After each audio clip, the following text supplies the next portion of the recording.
이재용 부회장 항소심에서 인정되지 않았던 경영권 승계를 위한 부정한 청탁이 인정되고 말 소유권 역시 뇌물로 인정됐는데요.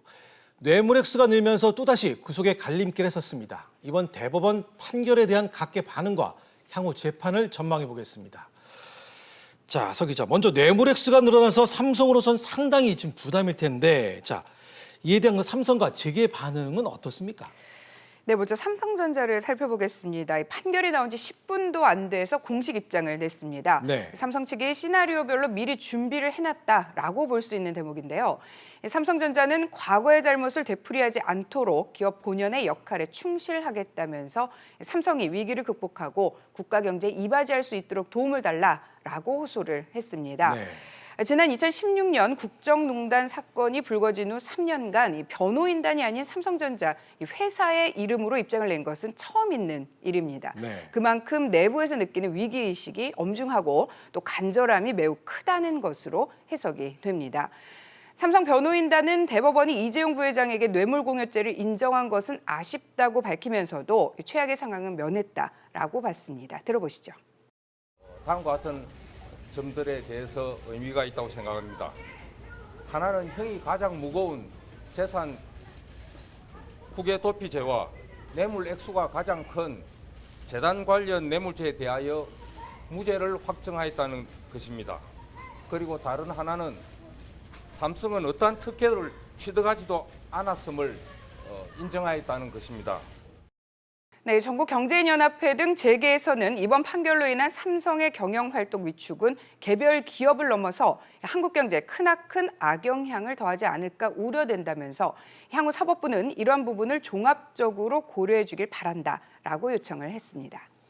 자, 반면 이재용 부회장 항소심에 대해서 그 삼성 봐주기다라면서 문제 제기를 했던 일부 시민단체들은 이번 대법원 판결을 환영한다는 그런 입장을 냈습니다. 네, 이 부회장에게 집행유예를 선고한 항소심이 재벌 봐주기였다는 것이 이번에 확인됐다며 진보 진영 시민단체들은 반겼습니다. 네. 또 정경유착을 근절하기 위해 파기환송심에서는 이 부회장에게 엄격한 판결을 내려야 한다고 강조했습니다. 최순실 일당에게 제공한 말이 뇌물이라는 점은 법률 문외한이 보기에도 명확하게 보였는데 항소심은 그것들을 모두 부정하고 노골적인 봐주기 판결했다는 지적을 받았는데 아마 항소심 재판부에서도 이렇게 명백한 그에게 뇌물 제공 정경유착 사건에 대해서는 엄단하지 않을까 이렇게 기대해보고 있습니다. 사실 삼성 입장에서는 경영권 승계 부분이 인정되면서 뇌물과 횡령 액수가 늘어나 실형 가능성이 높아졌는데요. 자, 서 기자, 이 부분 어떻게 전망되고 있습니까?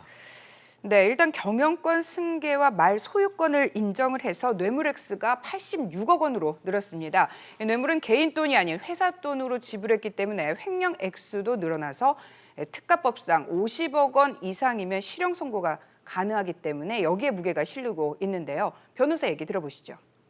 이재용 부회장의 경우에는 그 회사 돈으로 뇌물을 준 거기 때문에 특경법상 횡령죄에서 횡령 액수가 50억 이상이 되면 무기 또는 그 5년 이상의 법정형이에요. 그러니까 가장 낮은 법정형이 5년 이상이기 때문에 이렇게 되면은 이제 그 집행유예의 결격 사유가 될 가능성이 높아진 거죠.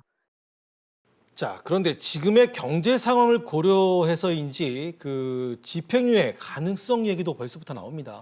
네, 그렇습니다. 특정 경제 범죄의 가중처벌법상 집행유예를 선고받으려면 3년 이하의 징역형을 받아야 하는데 횡령액이 50억 원이 넘어서 힘들지만 꼭 그렇다고 실형이 선고되는 건 아닌 것으로 얘기가 되고 있습니다. 네. 재판부가 정상 참작할 만한 사유가 인정이 되면 감량을 통해서 집행유예 선고가 가능한데요. 이 부회장이 횡령액 모두를 변제한 점 그리고 가장 형량이 무거운 재산 국외 도피죄가 이 대법원 전원 합의체에서 무죄로 확정된 점 등이 유리하게 작용할 것으로 보입니다. 네.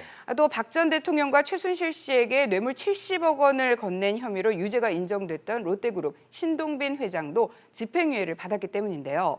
또 과거에도 경제 상황을 고려해 집행유예가 선고된 적도 있다는 지적도 나오고 있습니다.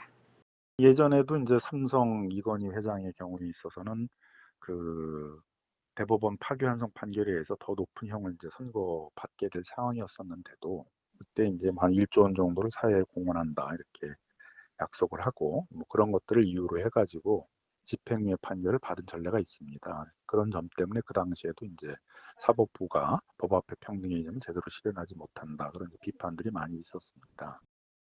자, 김 기자. 네. 상황을 봐야겠지만요. 그 이재용 부회장이 파기환송심에 불복해서 재상고할 가능성도 있는 겁니까? 파기환송심 결과에 달렸습니다. 만약 이재용 부회장에게 실형이 선고된다면 반드시 재상고를 할 것입니다. 네. 하지만 다시 집행유예가 나온다면 재상고를 하지 않을 건데요.